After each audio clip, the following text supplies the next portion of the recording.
नमस्कार दोस्तों, मैं अनुराग सक्सेना स्मार्ट प्रिपरेशन के इस नए वीडियो में आप लोगों के लिए लेकर आया हूं भारत सरकार अधिनियम या फिर भारत परिषद अधिनियम 1861। भारत परिषद अधिनियम 1861 को जानने से पहले ये क्यों ज़रूरी हुआ और इसकी प्रस्तावना क्या है, इसकी विशेषताएं क्या हैं, ये सब चीज़ें हम आज इस वीडियो में पढ़ेंगे। जैसा कि हम सभी लोग जानते हैं कि 1857 में भारत का प्रथम स्वतंत्रता संग्राम हुआ था। तो 1857 के स्वतंत्रता संग्राम के बाद जो ब्रिटिश सरकार थी, जो ब्रिटिश के प्रतिनिधि थे यहाँ पर भारत में, उन्होंने एक अधिनियम की आवश्यकता समझी, भारत में एक सुधार अधिनियम की आवश्यकता समझी। उसी सुधार अधिनियम के तहत उन्हीं सुधारों को लाने के तहत ये एक अधिनियम पारित किया गया। तो आइए इसके बारे में थोड़ा सा पढ़ते हैं। प्रस्तावना। भारत परिषद अधिनियम 1861। भारत परिषद अधिनियम 1861, इस अधिनियम को ब्रिटिश संसद द्वारा 1 अगस्त 1961 को पारित किया गया। इस अधिनियम को ब्रिटिश संसद द्वारा 1 अगस्त 1961 को पारित किया गया। तो यानी कि 1857 की क्रांति के बाद हुआ। नेक्स्ट, 1857 की क्रांति के बाद भारतीयों के सहयोग की आवश्यकता की दृष्टि से ब्रिटिश सरकार द्वारा यह अधिनियम बनाया गया। ये पॉइंट इंपॉर्टेंट है कि भारत परिषद अधिनियम 1861 क्यों बनाया गया। तो भारत परिषद अधिनियम बनाने का मुख्य कारण रहा कि 1857 क्रांति में 1857 का जो प्रथम स्वतंत्रता संग्राम था, जो 1857 की क्रांति थी, उसमें भारतीयों द्वारा विद्रोह देखा गया। भारतीयों द्वारा हर जगह ब्रिटिश सरकार के विरोध में ही प्रदर्शन किया गया। तो ब्रिटिश सरकार ने एक नीति बनाई कि क्यों न अच्छे भारतीय लोगों का सहयोग लिया जाए और भारतीय लोगों को अपने साथ किया जाए, जिससे कि जो विद्रोही हैं वो पूर्णतः एक अकेले पड़ जाएं और कुछ भारतीय हमारे सहयोग में आ जाएं, और जिससे कि ये स्वतंत्रता संग्राम दोबारा इस तरीके का न हो सके। तो इस स्वतंत्रता संग्राम के बाद 1861 अधिनियम पारित किया गया। इसकी क्या क्या विशेषताएं थी, आइए देखते हैं। नंबर 1, मुंबई और मद्रास प्रेसिडेंसियों की विधायी शक्तियों को पुनः देकर विकेंद्रीकरण की प्रक्रिया शुरू कर दी गई। क्या था कि मुंबई और मद्रास में पूर्णतः ब्रिटिश आधिपत्य था। ब्रिटिश सरकार जो थी वही सरकार चलाती थी, वही शासन करती थी।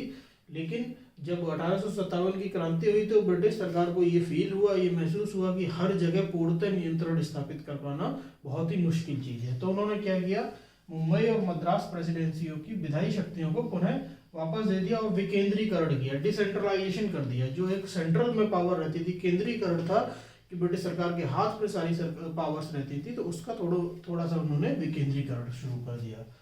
नेक्स्ट पॉइंट आता है कि भारतीय प्रतिनिधियों को सरकार में शामिल करना शुरू किया गया।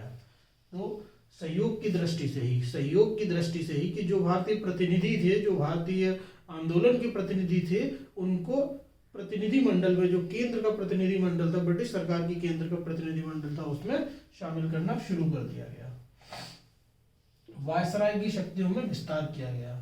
नेक्स्ट, वायसराय 6 माह का अध्यादेश जारी कर सकता था। जब वायसराय की शक्तियों में विस्तार हुआ तो उसको एक ये शक्ति दी गई कि वह 6 माह का अध्यादेश जारी कर सकता था। नेक्स्ट आता है, वायसराय नए प्रांतों का गठन और लेफ्टिनेंट गवर्नर की नियुक्ति कर सकता था। जो वायसराय था वो नए प्रांतों का अपने मन के हिसाब से गठन कर सकता था और उस नए प्रांत के लिए लेफ्टिनेंट गवर्नर की नियुक्ति भी कर सकता था। नेक्स्ट आता है, लॉर्ड कैनिंग की पोर्टफोलियो प्रणाली को मान्यता दी गई। इंपॉर्टेंट पॉइंट, एग्जाम्स में अक्सर पूछा जाता है, लॉर्ड कैनिंग की पोर्टफोलियो प्रणाली। लॉर्ड कैनिंग की पोर्टफोलियो प्रणाली क्या है? तो 1861 अधिनियम में इस पोर्टफोलियो प्रणाली को मान्यता दी गई थी। लॉर्ड कैनिंग की पोर्टफोलियो प्रणाली क्या कहती है? इसमें वायसराय की परिषद का एक सदस्य एक या अधिक सरकारी विभागों का प्रभारी बनाया जा सकता था। पोर्टफोलियो प्रणाली क्या था कि वायसराय की परिषद के जो भी सदस्य होते थे, उनको किसी को 4 विभाग का चार्ज दे दिया जाएगा, किसी को 5 विभाग का चार्ज दे दिया जाएगा। आवश्यकता अनुसार, जैसे परिषद में सदस्य कम है, विभाग ज्यादा हैं, तो एक सदस्य को एक से अधिक सरकारी विभागों का प्रभारी बनाया जा सकता था। नेक्स्ट, परिषद के नामांकित सदस्यों में आधे सदस्यों का गैर सरकारी होना अनिवार्य था।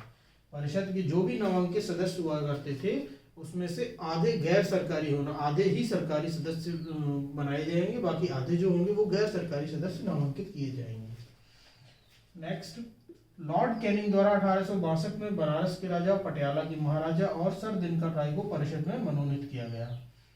लॉर्ड कैनिंग द्वारा 1862 में जो केंद्र की परिषद थी उसमें बनारस के राजा को, पटियाला के महाराजा को और सर दिनकर राव को परिषद का सदस्य मनोनीत किया गया लॉर्ड कैनिंग द्वारा। तो ये भी इसी का ही हिस्सा था कि भारतीय प्रतिनिधियों को सरकार में शामिल करना शुरू किया गया था। तो भारतीय प्रतिनिधियों को सरकार में शामिल शुरू करने की बात जब आती है तो ये पूछा जाता है एग्जाम में कि किन 3 लोगों को या फिर किनको परिषद में, केंद्र की परिषद में शामिल किया गया था। तो बनारस के राजा, पटियाला के महाराजा और सर दिनकर राव। तो ये इस वीडियो में हमने देखा भारत परिषद अधिनियम 1861 की क्या आवश्यकता थी, क्यों आया वो और उसकी क्या क्या विशेषताएं थी। तो ऐसे ही किसी अन्य वीडियो में हम आपके साथ मिलते हैं। तब तक हमारे चैनल को लाइक करिए, शेयर करिए और फॉलो करते रहिए। Thank you.